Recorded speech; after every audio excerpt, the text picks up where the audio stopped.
How can I read a function's signature including default argument values?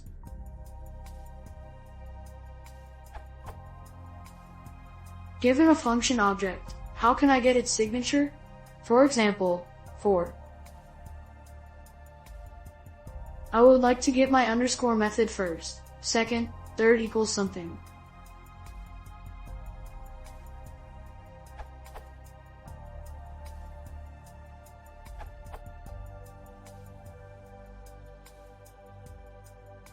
Python 3.5 Plus recommends inspect.signature.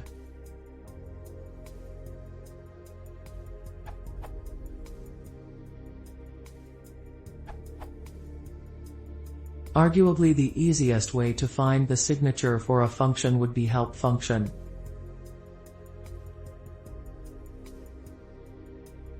Also, in Python 3 a method was added to the inspect module called signature, which is designed to represent the signature of a callable object and its return annotation.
Try calling help on an object to find out about it.